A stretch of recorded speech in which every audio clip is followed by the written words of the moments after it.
6 stories, 10 minutes max. That's quite important. We've learned, that's something we've learned over a couple of years, that 10 minutes is really the perfection. And in order to get medieval on people's bums, I will be sitting in the front row with my trusty iPhone timer thing. We did use an hourglass at one time, which was very medieval, but it didn't really work. That's why they phased them out. Anyway, please welcome our first turn. So it turns out that our Hollywood director read the story and he thought it would make a stunning feature film. He was flying to London and reckoned he could just about squeeze me in to what he called a breakfast meeting at 8:30 in his house in South Kensington. Well, I have to tell you that after all those years of kind of dissing Hollywood, it was suddenly overwhelmingly alluring. I could just see myself writing the script at the edge of a pool, in a hotel on the Hollywood Hills, with a waiter on the left of me shaking up endless martini cocktails.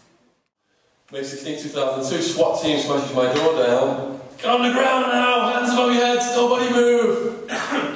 I end up in the jail that's got the highest rate of death in America. Not only are the gang members murdering the prisoners, even the guards were murdering the prisoners. Now, it was all divided racially by the prisoners themselves. It was whites, blacks, Mexicans and Mexican Americans. As soon as you go in, if you're white, a member of the Aryan Brotherhood prison gang comes up to you. They ask you what your charges are. Some charges are KOS by the gang, which means kill on sight, such as paedophile stuff. Other charges are SOS, which means smash on sight. Once you've got past this initial interrogation, you have to go to the meeting and meet what's called the head of the race. He explains all the rules you must follow, or else the whole gang will smash you. If someone calls you a punk, a bitch, or hits you, you must fight them on the spot, or else the whole gang will smash you. You must take showers, or else they'll smash you for having bad hygiene. Can't go make your friends with the guards, or else they'll smash you for snitching. Can't go sit at the tables in the dairy with the other races, or else they'll smash you for that. Everything you take for granted about your safety in society is reversed in there. They're constantly looking for people to beat up, because that's how they earn their tattoos. And my parents came to the northwest as refugees. My father was a refugee from Czechoslovakia, as it was then. And my mother came over from Germany. They met in a mill in Rotherham and then subsequently developed a life up in the northwest. And I never understood why we stayed there. Because of all the places you could pick in Britain, it seemed to me to be singularly one of the most miserable. Stockport's in the 8 worst towns of Britain list. And that's where we were. And we used to go on a holiday to North Wales, which was wetter than the place we lived. New dawn.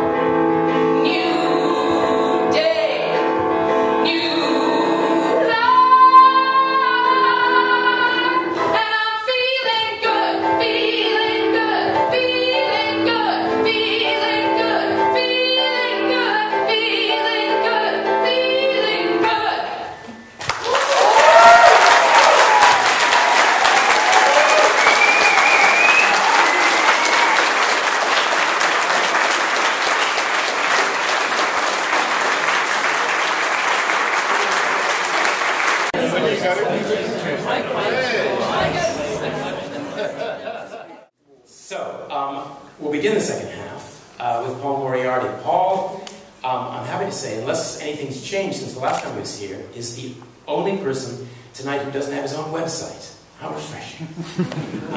Paul's been a deckhand, he's been a market trader, he's been a film extra, he's been a builder. For 10 years he was an amateur boxer.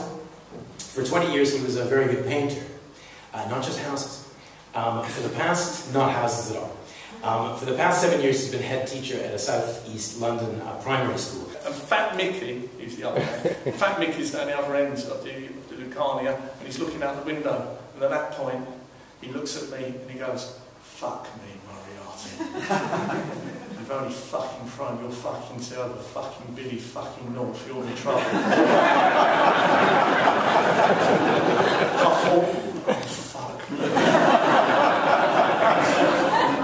Now, as I said, I wanted to make a name for myself, so giving a nod to American prisons. I picked up the snooker cue, when he comes up there, I smash him out, I'm not going to show I'm afraid of him. And as I could hear him coming up the stairs, with every expletive going, I thought, no, I've got another idea.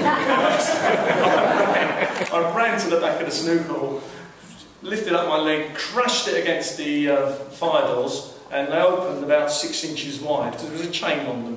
That was health and safety in the 70s. I didn't want anybody sneaking in the background, not paying. So I managed to get my head through this crate in the fire exit, and I got out, and it's 3 stories that you had to come down. I went down the first 2 and jumped the last one. I wasn't waiting for Billy North. And it was Billy North. He was a well-known South East London gangster. And it was at that moment that Chris said, hold this Mog. He used to call me Mog in those days, and he gave me this crossbow. Now this thing, to I don't know if you ever held or fired a crossbow, it's not like a kind of toy bow and arrow. It's a really serious bit of equipment.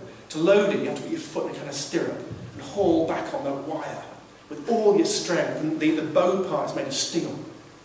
And when I was holding this, you could just feel the power throbbing through it. And I felt like a god. I thought, okay, there's no way I'm not going to fire this.